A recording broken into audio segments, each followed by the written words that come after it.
It is estimated that 2 million weddings happen every year. So, how do you save when you're planning one?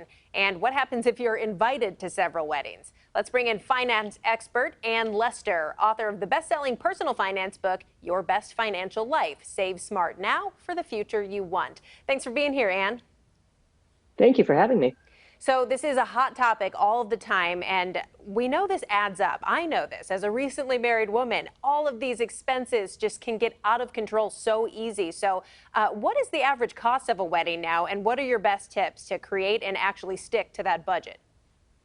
So, according to the Knot, the average wedding this year is going to be $30,000, and I just that's a ton of money. That's in a lot of parts of the country. That's a big chunk of a down payment for a house.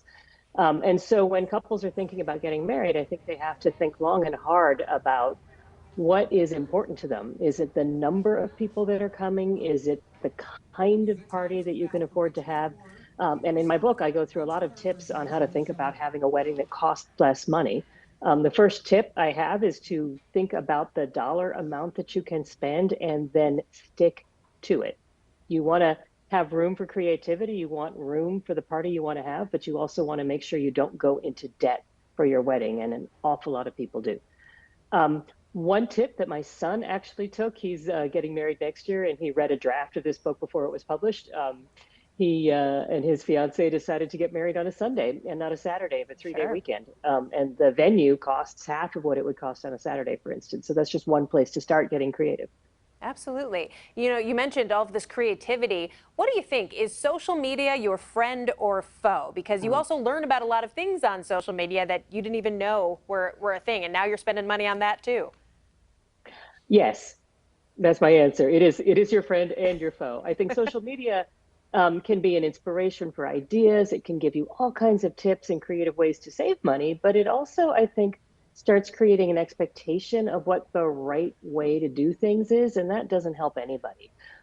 Again, I think the most important thing you can do for your wedding, for your special day, is to think about what you value. Again, is it making sure that your third and fourth cousins can come? Or is it making sure that if you're foodies, that the food is of a certain quality? Um, I had a girlfriend who got married a while ago, but they ended up having an afternoon wedding and having a cocktail party, and it didn't cost very much money at all. And she decided the most important thing for her was to have a good band and to dance, and that's what they spent their money on. And they cut corners everywhere else. We did the flowers, right? So there are tons and tons of ways you can save money. Right, and still make it plenty special. Let's turn it over to the guests now. Say it's that wedding Mhm. season. It's that time in your life when you're just being invited to all kinds of weddings. It's beautiful, it's a great thing, but those costs can really add up, especially if you have to travel. Any tips for the guests? So I think again, I keep going back to having a number that you think you can stick to, or that you have to stick to, especially if you're invited to more than one wedding. And again, I think if you're in your 20s and 30s, you may be getting invited to two or three or more weddings every summer. Think about that budget, and then I keep talking about values. Think about what your priorities. Are there friends that you really feel like you have to show up for? Um, Hopefully, you've gotten advance warning about this wedding and you've had a chance to factor that into your budget and start saving. It's never too late to start saving some money. And if they're discretionary expenses like going out or streaming services, there are ways that you can, put a little bit of extra money in the kitty. And then another thing, especially if you're invited to more than one wedding, is don't feel compelled to buy a brand new outfit for every wedding, unless you're in the bridal party. So you might get stuck with a bridesmaid's dress or a fancy tie if you're in the groom's party. But don't feel like you have to get something new and special, head to toe for every wedding. I'm a big fan of buying something simple and classic and kind of not too memorable. That makes you shine, and then you can wear that over and over again and change your jewelry, change your scarf, change your shoes, and have a new outfit without spending a ton of money. That's a great tip. Not too memorable, so you can get a number of wears out of it. Well, All right, finally, gifts. That's always kind of a tough topic for a lot of people. Do you pick something on the registry? Do you stick to a cash gift? Does it depend on the wedding you're attending? What are your tips there?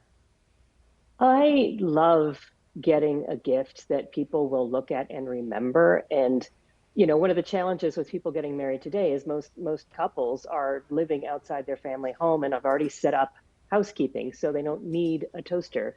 Um, some of the most memorable presents that I've received were household items that we might use every day. Somebody gave us an oil and vinegar set that wasn't very expensive, but we use it every day when we make salad. And I think about the person who gave me that gift whenever I pick that up. Um, if you know somebody well, I think it's wonderful to buy them something that you know is a special, something that'll make them think of you. If you don't know them well, I think the registry is a great place to start. And I think it is a kindness if you are putting a registry together to think about a lot of different price points so that your guests don't feel obligated to spend a certain amount of money, especially if they're traveling. And as a guest, I don't think you should feel obligated to spend a dollar amount on the wedding. And again, Mhm. that's another place you might be able to get creative with gifts of time. If they've got pets and need a dog sitter, give them dog sitting nights. That could be more valuable than cash. So think about ways that you can give gifts that give them meaning, that don't necessarily cost a lot of money. Dog sitting nights. That is genius. All right, Ann Lester, financial expert, thanks so much for joining us today as we head into the heart of wedding season. Appreciate your time. Thank you. Thank you so much.